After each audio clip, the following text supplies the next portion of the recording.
Shalom, shalom. I'm the brother Shaquata Moff from the GMS Dallas camp, out here with the brothers in the ATL, okay? My home, in which I love so much. But hey, our home was really with the Most High, you see? And that's what we're gonna get into today. So we're gonna give all praise, honor, and glory to Yahweh, by Hashem Yahushua, by Hashem Ruach, okay? Double honor to our apostle, Elder Great Millstone, okay? Peace and salutations to the elect. What we're going into is 2 Corinthians 5 and verse 1. I'm gonna start it off. This is in the GNT. Okay, it's the Good News translation. Brothers go to it sometimes to bring out the edification of certain scriptures, but you also got to have the spirit with you to understand some things. You got to go to for the KJV. But today we just talking about reincarnation, and pretty much your spiritual dwelling or your true habitation is really in the spirit world with the Most High. You see, but right here we're down here in these carnal bodies, and we got to go through the things that we're going through right for a temporal time, like the scriptures talk about. But ultimately, it's what to get those new bodies in heaven. So we're going to get this in 2 Corinthians 5 and 1. It says, "For we know that when this tent we live in, our body here on earth is torn down, the Most High will have a house in heaven for us to live in, a home he himself has made, which will last forever." You see? So when you go to that in the KJV, pretty much it's going to tell you that, but in, more traditional words, pretty much. And what it's talking about is your spiritual habitation, because inside our bodies, it's just a consuming energy. It's fire.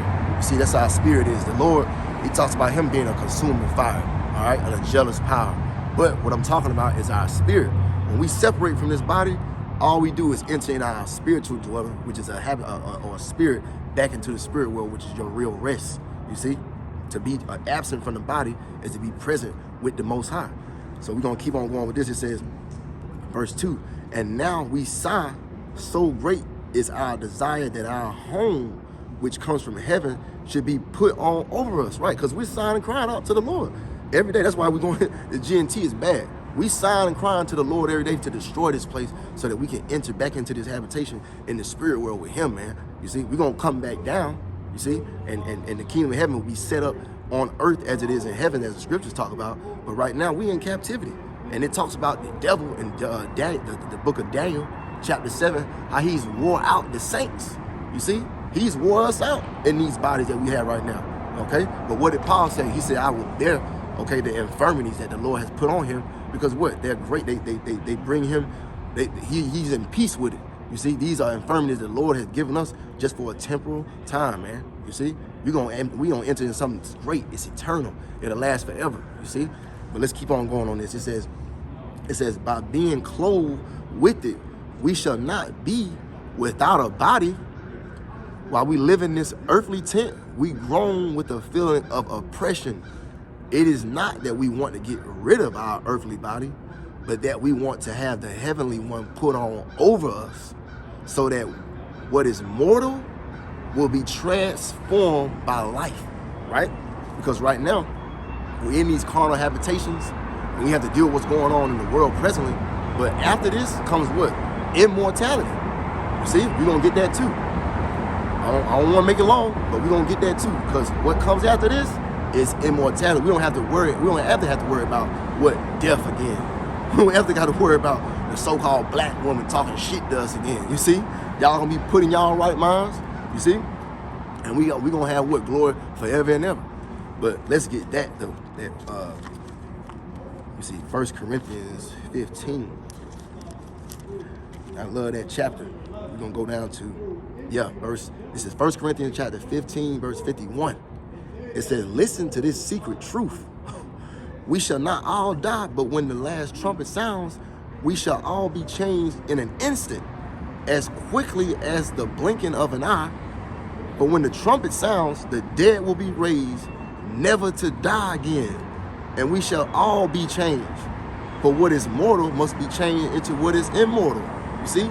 Now, what did the prophet Ezra talk about in the Apocrypha in 2nd Ezra? You see? He talked about putting off the weak nature and putting on what? The immortal. First, it starts here in your mind, your la'al, which is really, we talk about that all the time. The la'al, not your heart, it's the mind of you. What comes out of here, like Yahushua spoke about, watching your tongue. Don't slip and say things that ought not to be uttered, right? Because it's coming from your mind, your la'al, okay? What did he say? He said, I'm taking off this weak nature, which is what we have to deal with in this present life.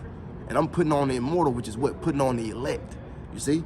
Putting on the body, or putting on the attitude of who? Yahweh Shai. You see?